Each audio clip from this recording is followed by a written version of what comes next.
Good morning to everybody. We've got a great webinar for you this morning. I've got to get through just a few introduction slides, and then I will bring on my colleague, Dr. Linda Gregg. We've got some great conferences coming up, and just to go over them with you, we've got in July 10th and 11th, we've got our Principals Leadership Institute. That features Dr. Kathy Lassiter, Dr. Brian McNulty, Jay Trujillo, and myself. It's in Denver. It's going to be a great couple of days. We have our 90-90-90 School Improvement Summit, which is absolutely solutions-based. It's a fantastic two-day seminar. We're going to be doing that in September in Chicago. And then we have another 90-90-90 School Improvement Summit in Las Vegas. And so we are really looking forward to sharing that information with you as well. So let me introduce my colleague, Dr. Linda Gregg, as we get into this. And Dr. Linda Gregg is a very personal and fantastic friend of mine. Linda and I just completed some work in Zambia. We've been going the last couple of years working with the Zambian Ministry of Education. Her information is sought after by lecturers and professors from all over the Republic of Zambia. She's set them up to be extremely successful as they prepare students to be teachers as well. She's been with the center for a number of years. She's a senior professional development associate, and I am absolutely delighted to be able to work with Linda. She's got a rich background in response to intervention and with specialization in special education as well. So Linda is here. Good morning, Linda. How are you? Good morning. I'm great, Steve. It's good to be with you. Tell us a little bit about today's webinar. What do you really want to focus on today? You know, there's so many areas for RtII that are very exciting.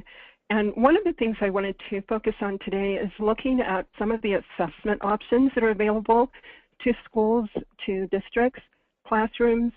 Also, briefly going over a collaborative process that could be used as well in the classrooms and in teams and departments. And today we're going to be discussing things that could actually be used kindergarten through 12th grade. So it should encompass all of our youngsters. And then the other item that I'd like to talk about is progress monitoring and instructional interventions.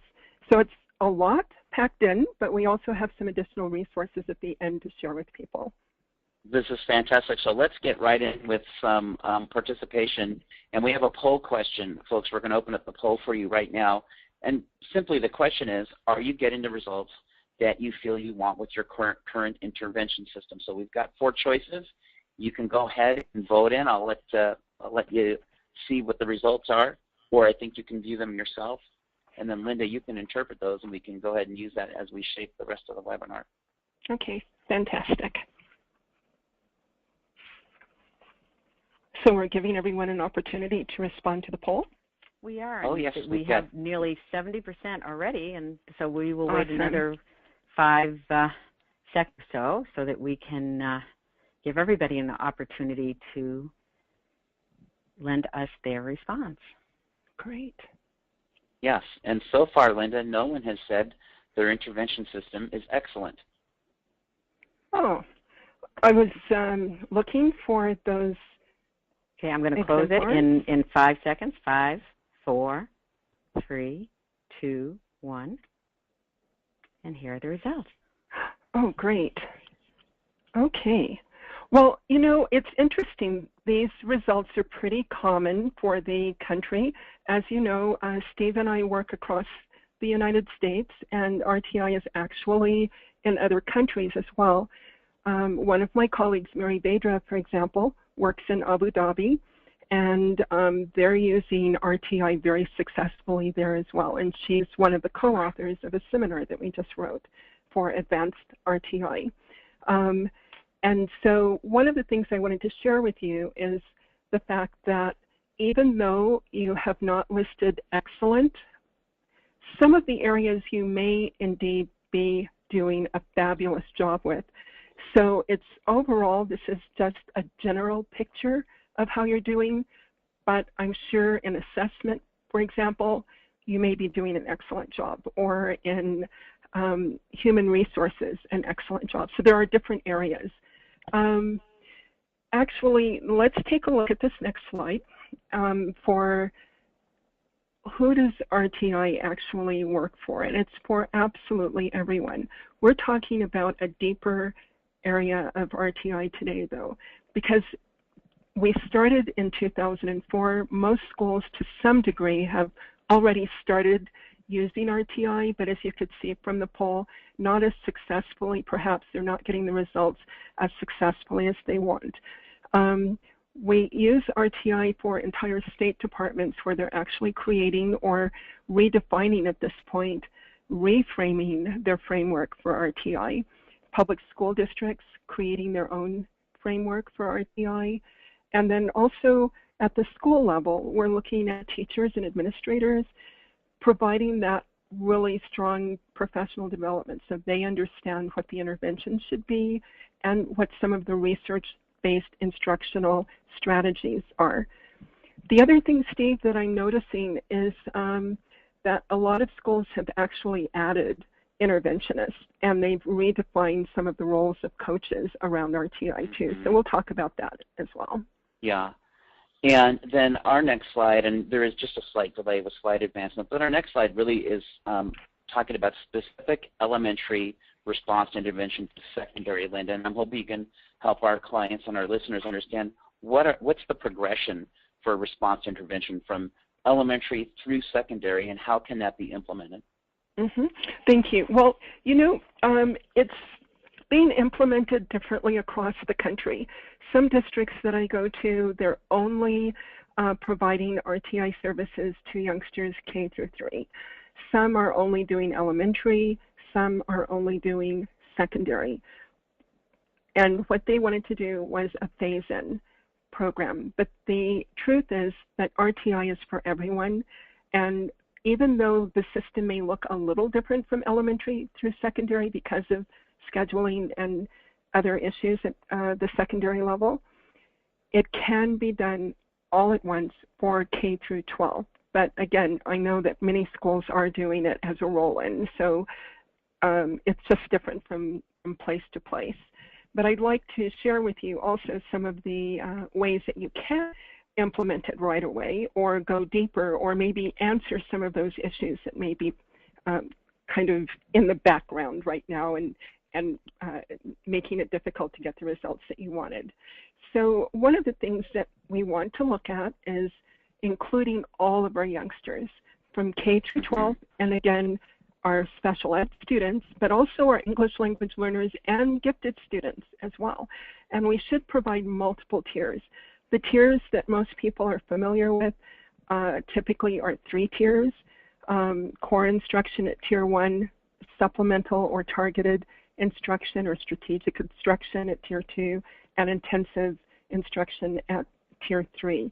And we're looking at instruction and interventions. So these are the areas that they're typically looking at, but it could include, again, all students. It should be a very fluid model. So just because, for example, to give you one example, just because a youngster is in special education and maybe their category is specific learning disability, if you look on their IEP, it may say that their learning disability is in the area of reading comprehension or reading specifically, but it doesn't say that they're struggling in math. So what you might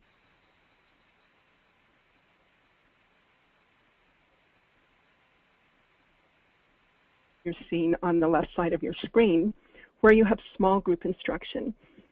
But for the math instruction, that same student may be in core instruction and not receive or not need that additional assistance. And so this is a very fluid model for students, even our special ed youngsters. Our ELL students may have no problem with core instruction, but in certain areas of comprehension in language, for example, they need targeted or supplemental instruction as well. So what we're looking at, the key is how do they respond to the type of core instruction we give them, and then providing that additional or supplemental service to them. And before I go on to the next slide about the collaborative process, Linda, just a question. Where do you see the biggest speed bump is with implementation to RtI? And not that it's abused, but what do you see as a roadblock to deeper implementation of the process? What's typical that schools do that prevent them from getting to the core of the problem? Okay, a couple of things, Steve. On this slide, which is very interesting because it looks as though we only have 1 to 5% of our youngsters that need that intensive instruction. The speed bump comes, though, when you look at your actual scores. And I've been in districts where they've told me, you know what, our pyramid, or this shape that you're looking at, the triangle, it actually is inverted. We have a vast majority of our youngsters that need that intensive instruction. So that becomes a big issue for them in terms of scheduling students, human resources, material resources. How do we handle it when our numbers are much higher than 1 to 5%? Right. Because according to this, 80 to 90% of them should be doing well. But in some districts, when they first start the process, as I mentioned, it's almost inverted.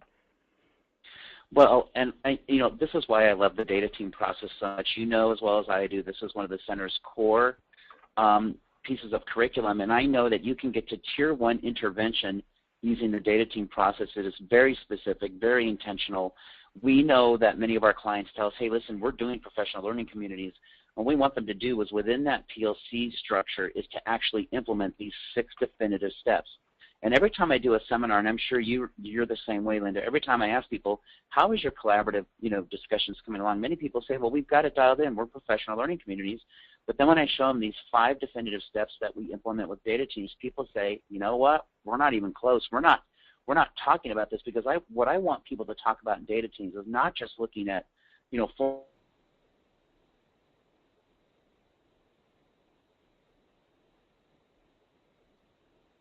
in a PLC process, that we're just looking at numbers and effect, and what we're really doing is talking about our cause. What was the teaching and leadership behaviors that led to that effect?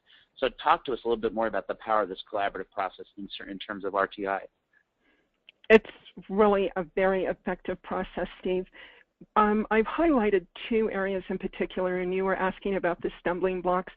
What we've seen as we travel around is that everyone is doing a great job of collecting and charting data.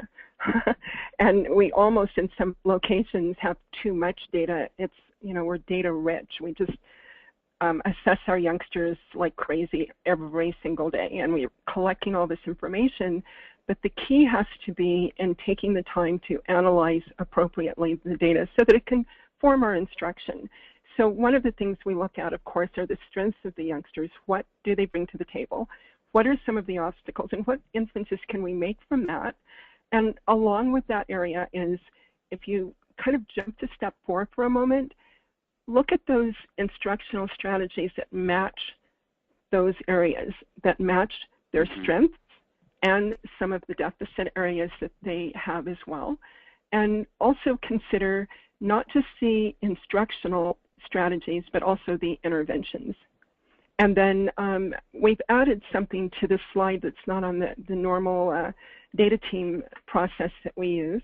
We've added to be able to, as a team, establish responsibility for how this gets done. You mentioned earlier, what are the stumbling blocks, or what happens when it doesn't work?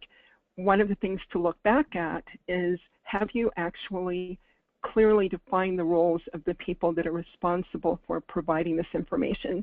And is there a clear timeline of when these interventions and the strategies should work, and what is that progress monitoring process in your school?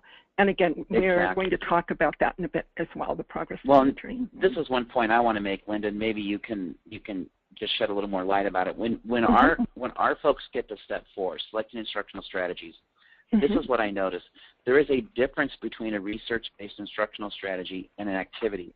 And I think it's really important for folks to understand that a research-based instructional strategy, listen, any instructional strategy that's really implemented well is designed to lift the cognition of the student. That's what a teacher does. What a student does is an activity. And I think we really have to delineate between the two. There are activities and there are research-based instructional strategies. And I think whenever I do a data team training, and you've probably seen the same thing, some of our folks really struggle on step 4. They need to be shown what really good interventions and strategies can be implemented within the data team protocol. I think this is one of the best ways to empower teachers, to give them more accountability and more authority. And so, you can't have a data team unless you have a data set. So let's talk about assessment options, and I'd like you to walk everyone through a little bit of, through the assessment options and the amount of time and number of administrations of assessments. So okay, sure. Understand that. And you know, the other thing, Steve, that you mentioned that is very powerful is the fact that when teachers are creating their activities for the youngsters, they're looking at the strategies. In other words, what is it that the teacher is going to do? The other element are administrative. When we do walkthroughs in schools, and I know many schools have their own walkthrough protocol, their own format that they're using, one thing that I would make sure to add to that protocol or add to your document as you're walking through classrooms or as you're conferring with teachers about their lessons is there a place on your walkthrough form that ties back to that collaborative meeting that you had that talked about the strategy? So the administrator is actually looking for the strategy as well when they go into the classroom so that they can provide additional support to the teacher.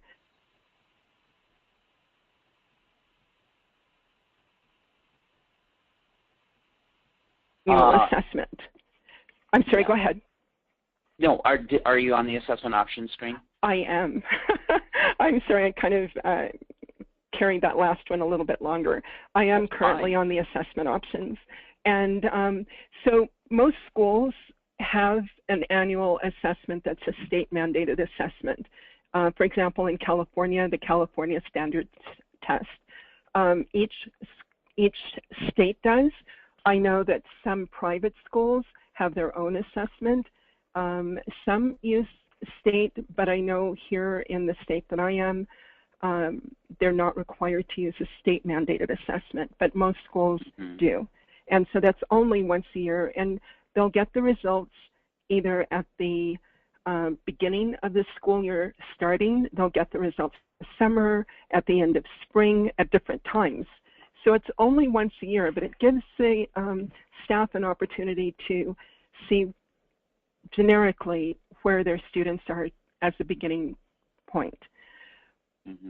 The benchmark assessments, though, the ones that the teachers could look at 3 times a year, really give a deeper picture, because you're going to try to triangulate as much data as possible and at least have 3, if not more, sources of data.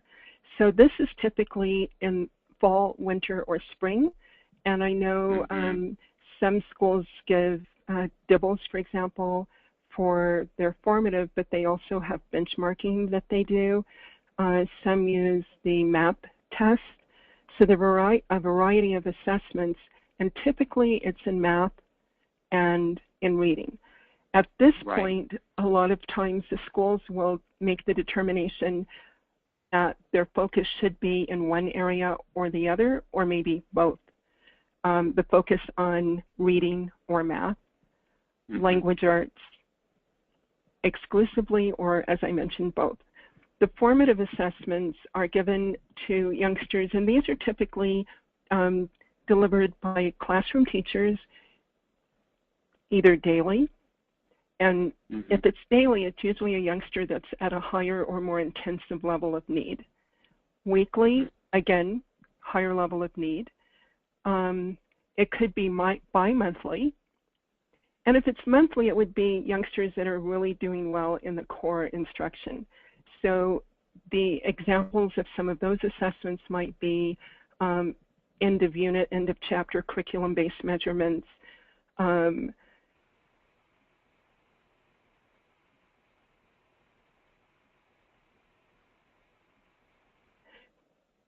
move forward with that youngster. You can also use exit slips for students as well to see at the end of the day's lesson how they performed. In your team meeting, you have also an opportunity to chart some of the data. And so you can do this as a school, as a department, or as a grade level team, and you look at the number of students that you assess. And as I mentioned earlier, RtII isn't just for struggling learners, or isn't just for students that are in special education or students that you've targeted as having problems, but you may have some students that are advanced learners that need additional assistance as well, because sometimes we overlook that that core group of students. Some of our gifted youngsters are talented students, and they should also be included and be provided with assistance to move further and to achieve their true level of learning. So well, on this and Linda, what yes. I love about this chart, I know you're explaining this, what I love about this is, look, kids that are already proficient have a different need than kids that have fallen intensive.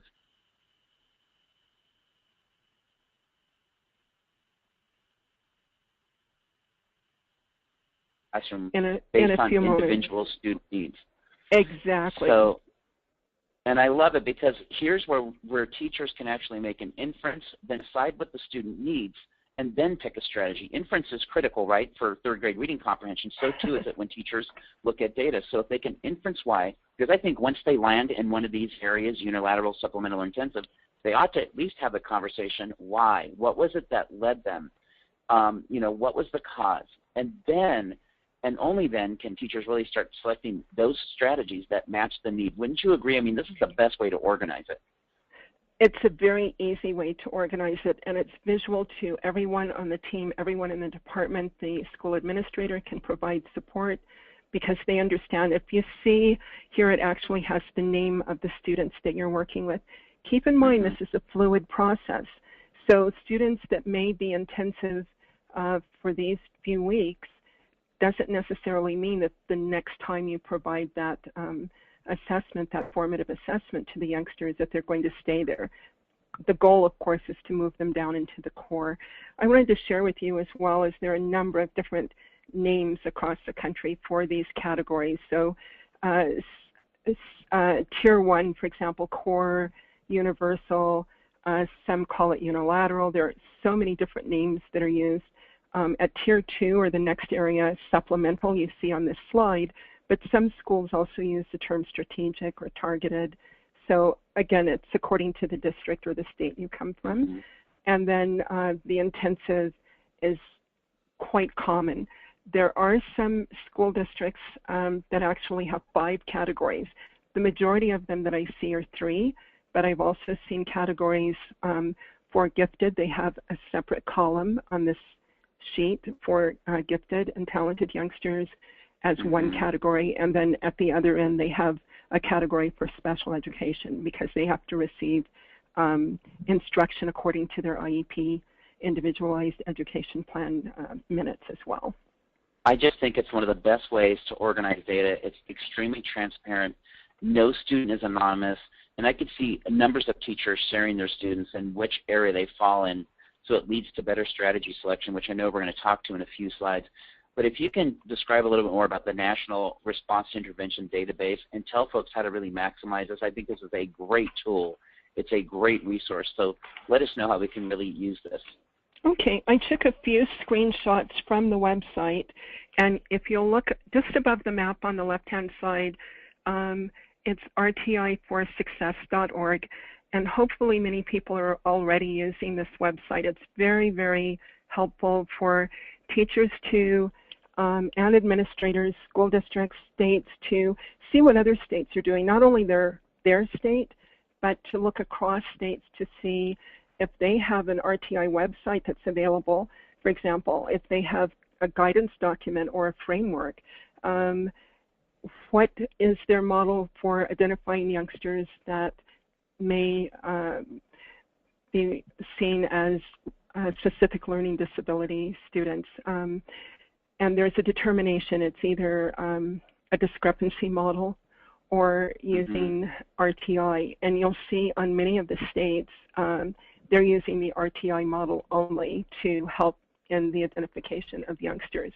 So it just shows you across the country. If you click on a state, if you click on a state, Linda, then what do you get? Yeah, let's click on the next one and let's see. Before we do that, we do have a question from Lisa, before we get too far ahead, and she wanted to know if the chart that was just listed is the chart that was just listed separated by content area. And the previous chart? The previous? She must, Lisa must have been referring to the previous chart. It is, and it's based on the team. So, for example, if you were looking at reading scores for your team, and this is your collaborative team that we talked about earlier, then it would be your youngsters and how they scored in reading or how they scored in math. Many schools have a team meeting at least every other week, and some focus only, as I mentioned, on language arts. And so those meetings every other week would have that focus, and so the chart would reflect that. And then if they were meeting every week, only on math, for example, or every other week on math, some actually meet every day. And my recommendation typically is, you know, the faster you want to see the results, the more the team should meet and review the data and go through that analysis process that I mentioned earlier, because you see much quicker growth rather than waiting once a month to see how your youngsters are doing. I hope that answered her question. Thank you, Linda. It did. Okay. And Kathy, while I have you on the line, you know, we've got Karen, Lisa, and Deborah, and a few others requesting that chart again. So we will be posting this webinar for download again, so they can have access to the information. Yes, and we absolutely will. And I actually did send to them the information. And for everybody else, you can go on our website in probably 48 hours, and you will see. You will go to www.leadandlearn.com.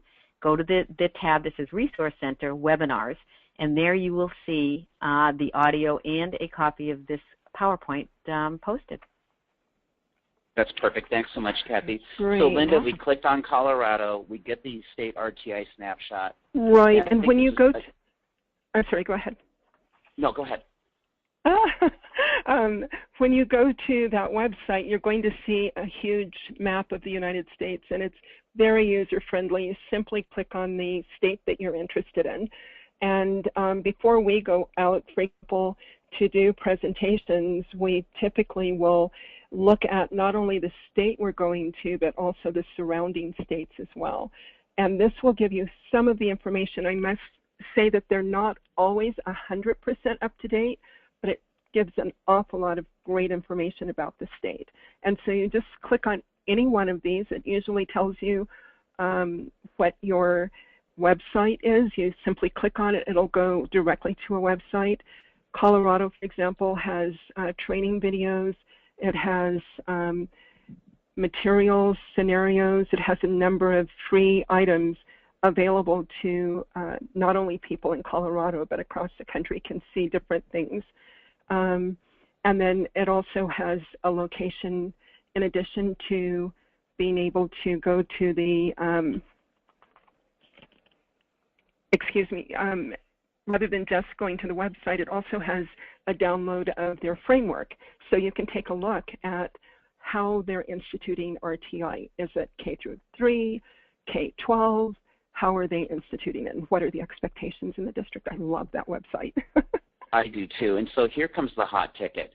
What are the instructional strategies and interventions that really, you know, colleagues and clients can start implementing to see results? So I know you've got a few things highlighted, and there's you know, the next 3 slides really highlight this. So talk to us about this slide, and then help folks understand where these strategies and how can these strategies be implemented with a couple of examples. Absolutely. This first one depicts our secondary classes, and some of the things that are listed can be done at the elementary level as well, but I wanted to sort of separate them because when I travel, I notice quite frequently people will say, oh, you know, we've got it covered at elementary, but we're still struggling with our secondary. Could you give us some ideas? So I wanted to write a few suggestions. Keeping in mind, we're looking at an intervention being something that you're going to actually intervene with a change, a significant change for students. The strategy or the instructional strategy are those things that the classroom teacher would do or the interventionist would do to help the youngster instructionally or even behaviorally, because RtI is both behavior and instruction as well. So on this slide, for example, on the left-hand side, I provided a few of the scheduling options. And a lot of times people will say in secondary, you know, because of a set schedule, it's really difficult to find time for our students to help them. Keep in mind that for all students K-12, all students should start with core instruction. That should not be supplanted or taken away. So all students should have that highly qualified teacher providing that high quality instruction. So that's a tier 1 to begin with. But for some students that require that supplemental or targeted or even intensive instruction, a second or third dose of instruction, that might be provided at secondary level, either before school or after school. They might have a blended class, and a blended class is a little different, and it's done differently in different locations as well. But this is when 2 teachers collaborate to, so one teacher, for example, has a different style of teaching. They're teaching the same subject, but they might be a little bit behind the other teacher who has more of an accelerated grouping. And so what happens is the teachers collaborate with their programs so that the students can go back and forth between the classes. Again, it's they blend the instruction, but the students, the benefit for the students is if it's something they already know and it's something they don't need that additional assistance, then they can smoothly go to that other class. All of this, again, you're looking at scheduling. And I used to be a high school principal, so believe me, I know that scheduling is one of the biggest, you talked about a hot ticket. That's one of the most difficult parts. But one of the key things that I would suggest to start with would be common planning time, if that's at all available, or at least partial common planning time for your teachers. And then some schools have the 0 hours, so they have that additional class time that students could receive instruction. Again, RtII starts at core, so even at core instruction, they should still receive that differentiated instruction even during class. So they're not waiting for the 0 hour, or they're not waiting until after school to receive additional assistance. You know, I want to just skip to the elective switching because that's kind of an issue at some schools. What that would entail is students, rather than going to an art, music, PE, an elective class for that quarter or for that semester, that they would actually go to a class that would provide that supplemental or intensive instruction. Smaller class size, looking at that as an intervention. And again, the strategies would be things like providing stronger Socratic questioning for youngsters, providing that reciprocal teaching in the classroom. Those are the kinds of things that they would do as well. Keeping in mind, all of the strategies, those research-based strategies, are excellent for all students at core. But if you can intervene by providing a smaller group, or, and we'll see some more examples on the next slide, but if we could intervene by providing a different type of either environment or a different type of structure to provide that strong instruction, that's the ticket, and students will do a lot there as well. This slide was actually designed for the elementary group as well, but some of these you'll see are very appropriate for secondary.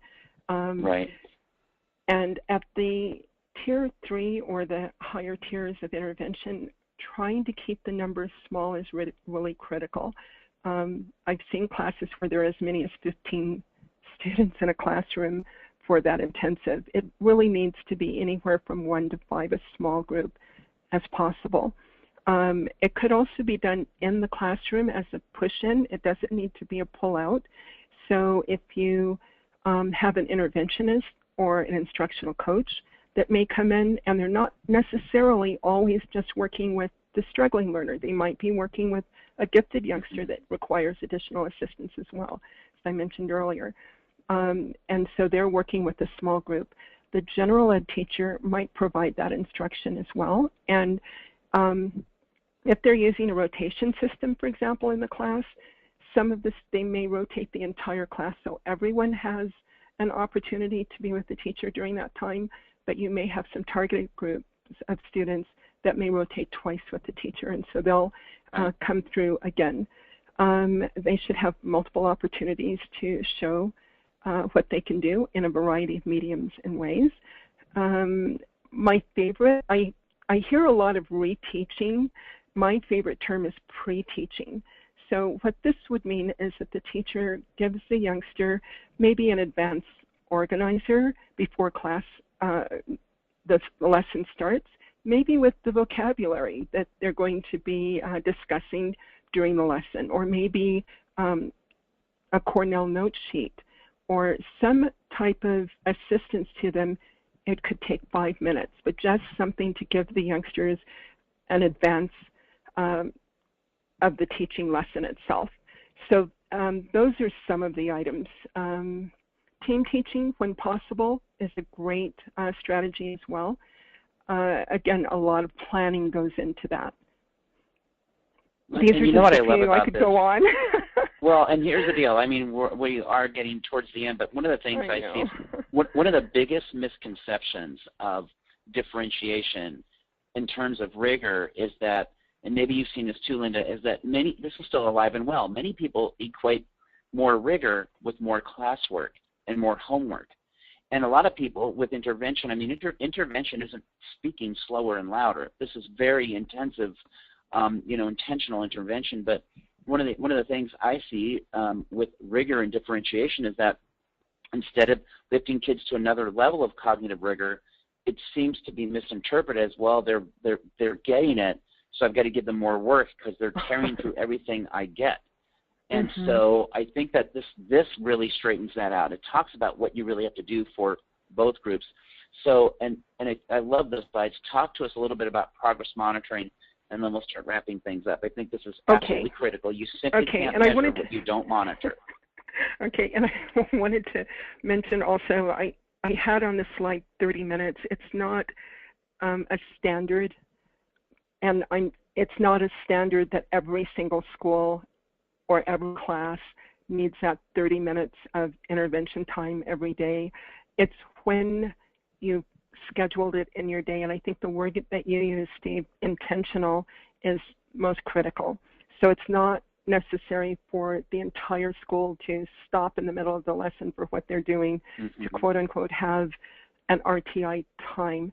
It works for some schools, but others, they're not seeing the results that they want, and it's something that one might reconsider and look at other options as well that we've been discussing today. So it's just one of the models. I just wanted to mention that. In progress monitoring, some schools will progress monitor the entire class, the entire department, the entire grade level, or they may focus on subgroups. For example, they've noticed that their youngsters in general ed are doing quite well, but they might target students that are having difficulty with English language learners. They may be having difficulty with their scores because it's taking them longer to comprehend, obviously, some of the work. It's taking them longer, but we need to, rather than just saying, oh, too bad, what we need to do is provide those strategies for the youngsters, providing that explicit instruction, providing additional time, modeling, graphic organizers, visuals, non-linguistic representations. Looking as a team at what we can do to help with our targeted groups. And even our youngsters that are gifted, some of our students get bored. They finish the lesson in 10 minutes and they're done. And so one of the strategies being used in some schools very successfully is allowing the youngsters to successfully complete the prioritized lesson that the teacher provided to the youngster, and then allowing them to bank their time so they then can go on to an enrichment activity or project that they were working on and explore and go a little bit deeper into a project rather than waiting for the class to continue with them. And then the next one, I have examples, and I'm not sure that you can see it yet on your slide, so I'll just describe it to you. I have on the next slide some examples of tools that could be used. This is another website. It's the same website at RtII for Success, but there are a number of really wonderful RtI Action Network. There are a number of websites that provide resources for teachers, curriculum-based tools, measurement tools. This particular one, the National Center that I showed you earlier with the map, also gives you information by grade level and by topic. So you could click on reading, click on 5th grade, and it'll give you the research behind each one of them as well. So it gives you ideas when you're trying to select which type of monitoring system you might use. Right. It does give you a starting point. Well, and here's the deal for everybody who's online now. So, I mean, this is your chance to get some additional resources from Dr. Gregg. If you're interested in any of the things listed on this slide, all you have to do is email Linda at linda.gregg@hmhco.com, and she's happy to share these things with you. And Linda, I'm going to go ahead and go on to the next slide because I want you to talk a little bit about the seminar. But remember, Linda has a lot of resources. She's an expert here, and I'm thinking, and she's also a pretty good iPad person. I've got to say, she's got her technology going on. So, I mean, Thanks, just Steve. that alone, I'm going to be emailing you for the iPad application. But I want people to know that, there's so so they many can get now. a hold of you. Well, talk to us a little quickly about the seminar, and then we'll start wrapping things up. Okay, and I also wanted to mention the very last one. If you have a personal question that perhaps I didn't address today, or maybe you wanted more information, you can also email me with a specific question, either about your class, your student, your school, or the district, that I can help you to fine-tune that as well. The seminar is, we have 3 options, 1, 2, or 3 days. It's an advanced seminar, which means that it's not an introduction. It should be for schools that have at least attempted or have something in place right now, but they're not necessarily getting the results at this point that they would like, so they need additional information. And excuse me, there are many templates. I only showed you one during the session today, but there are many templates and many structures that can be used, and those are available in the back of the manual as well.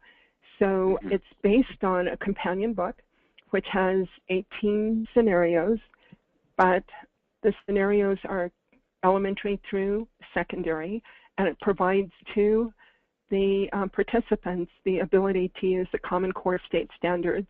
We've upgraded the seminar to match the Common Core and used real youngsters and scenarios and real teams to help the participants practice and use these items. On the 3rd day, they are actually using their own data. The 2nd and 3rd day, they're actually using their own data, and they're walking away with a structure and a plan that will help them to close that achievement gap for youngsters.